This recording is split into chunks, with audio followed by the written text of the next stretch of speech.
It's Wednesday morning.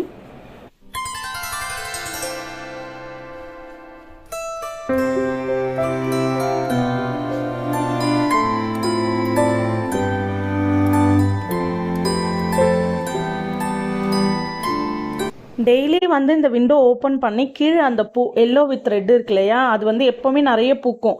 அதை பார்த்தாலே ஒரு பாசிட்டிவ் வைப் கிடைக்கும். இன்னைக்கு என்னமோ தெரியல, கொஞ்சம் தான் வந்து ரெட் கலர் பூ பூத்திருந்தது. இன்னைக்கு வந்து எங்களுக்கு wedding anniversary 4th year celebrate பண்ணுறோம். செலிப்ரேஷன்னா ஆல்ரெடி நான் சொல்லியிருப்பேன், ஆஹா ஓஹோன்லாம் பண்ண மாட்டோம், சிம்பிளாக தான் இருக்கும். இன்னைக்கு ஃபுல்லாக என்ன பண்ணுறோம் அப்படின்றது தான் இந்த vlogல நான் காமிச்சிருக்கேன். ஃபுல்லாக பாருங்கள். உங்களுக்கு பிடிச்சிருந்தா மட்டும் லைக் அண்ட் சப்போர்ட் கொடுங்க. டே 7:30 போல் ஸ்டார்ட் ஆச்சு. எனக்கு பெருசாக நான் எதுவும் குக் பண்ண போகிறது கிடையாது.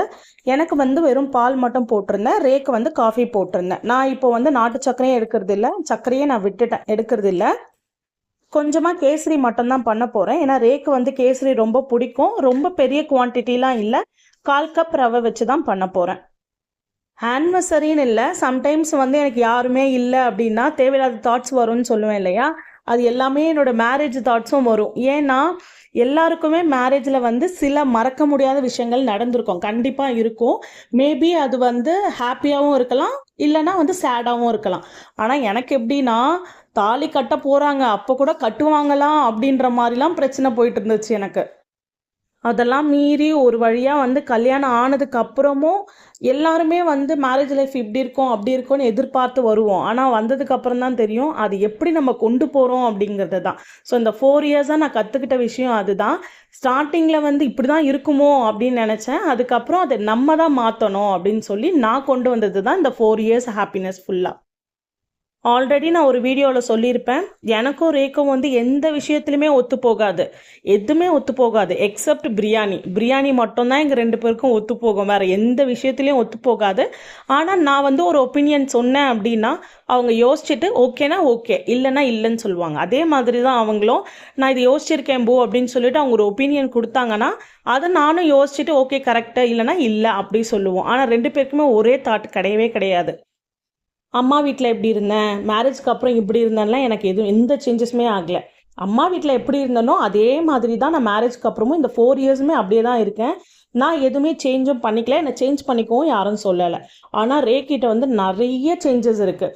மேரேஜ் ஆன புதுசில் இருந்ததை விட இப்போ இந்த 4 வருஷத்தில் நிறைய சேஞ்சஸ் இருந்தது. ஈவன் பிரியாணி மட்டும்தானே எங்கள் 2 பேருக்குள்ளே இப்போ மேட்ச் ஆகும்னு சொன்னேன். இப்போ நான் எது சாப்பிட்றேனோ அதுவுமே அவங்களும் சாப்பிடுவாங்க. இதுக்கு முன்னாடி வந்து ஹெல்த்தியாக சாப்பிட மாட்டேன், வெறும் பிரியாணி அப்படி தான் சொல்லுவாங்க. இப்போ நான் ஹெல்த்தின்னு சொல்லி எதை கொடுத்தாலுமே சாப்பிடுவாங்க.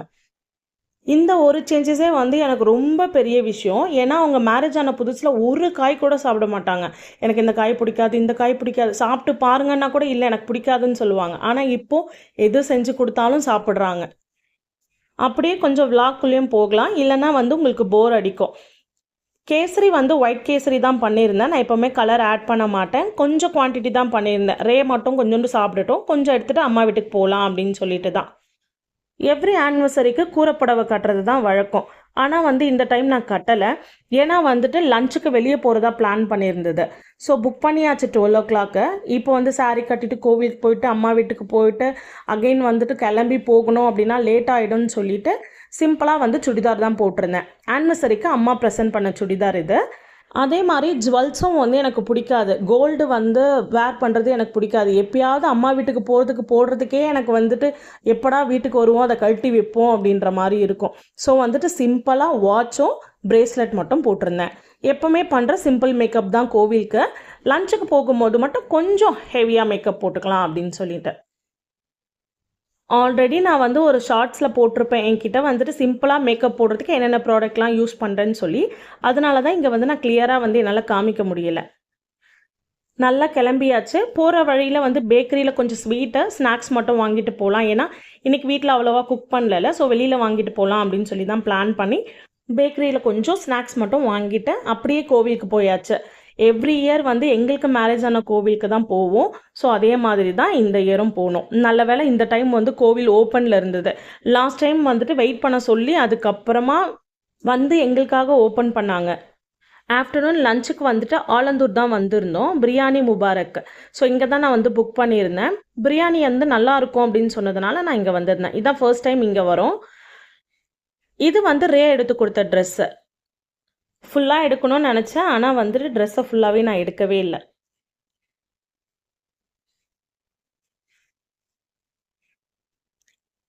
பஃபெட்டும் இருக்குது. அண்ட் தென் வந்து ஆர்டர் பண்ணி போயிடலாம். பஃபெட் வந்து நம்ம ஃபேமிலிக்கெலாம் செட் ஆகாது. நானும் அவ்வளோவா சாப்பிட மாட்டேன். அம்மா சுத்தம், பாட்டிமாவும் சுத்தம். அதனால பஃபெட் போக வேண்டாம், என்ன வேணுமோ ஆர்டர் பண்ணி சாப்பிட்டுக்கலாம்னு சொல்லி தான் வந்திருந்தோம். நல்ல ஆம்பியன்ஸ் சூப்பராக இருந்தது. ஸோ ஒரு சைடு வந்து பஃபெட்டும் போயிருந்தது. நாங்கள் என்ன வேணுமோ அது மட்டும் ஆர்டர் போட்டு சாப்பிட்டுட்டு இருந்தோம். பிரியாணி வந்து செம்ம டேஸ்ட்டாக இருந்தது. ஒவ்வொரு மசாலாவும் இல்லாமல், ரொம்ப ஸ்பைசியாகவும் இல்லாமல் நல்லா பர்ஃபெக்டாக இருந்தது. என்னென்னா அங்கே ஐஸ்கிரீம் கிடைக்கல. ஸோ ஐஸ்கிரீம் சாப்பிட்டு ஃபினிஷ் பண்ணாதானே அப்படின்னு சொல்லிட்டு வெளியில் ஒரு ஷாப்பில் வந்து ஐஸ்கிரீம் வாங்கினாங்க. நானும் பாட்டிமா மட்டும் ஃப்ரெஷ் ஜூஸு, மற்றவங்க எல்லாருமே ஐஸ்கிரீம் சாப்பிட்டாச்சு. வீட்டுக்கு வந்துட்டு என்ன ஐஸ்கிரீம் என்ன ஜூஸ் குடித்தாலும் அந்த டீ குடித்தாதான் வந்துட்டு நமக்கு அந்த டேவே முடிகிற மாதிரி இருக்கும். ஒரு 7 o'clock போல் ரே வந்து இந்த கிஃப்ட்டை ப்ரெசென்ட் பண்ணாங்க. ஆக்சுவலாக ஆர்டர் போட்டிருக்காங்க, வர லேட் ஆகிடுச்சு. நான் ஒரு ரிங் காமிச்சேன்ல, அது வந்து எனக்கு ஃபஸ்ட்டு ஆனிவர்சரிக்கு ரே ப்ரெசென்ட் பண்ணது. நானுமே வந்து ஃபஸ்ட்டு ஆனிவர்சரிக்கு ஒரு கிஃப்ட்டை ப்ரெசென்ட் பண்ணேன். பட் அது அவங்களுக்கு பிடிக்காம போயிருச்சு.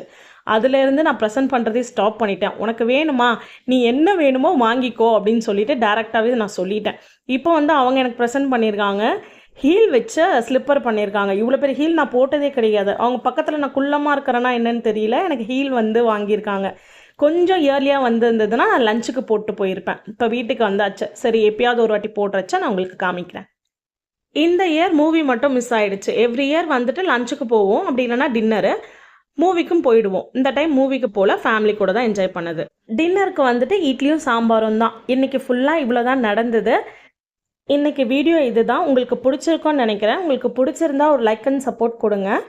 இது வரைக்கும் என் வீடியோ பார்த்து சப்போர்ட் பண்ண எல்லாருக்குமே ரொம்ப ரொம்ப தேங்க்ஸ்.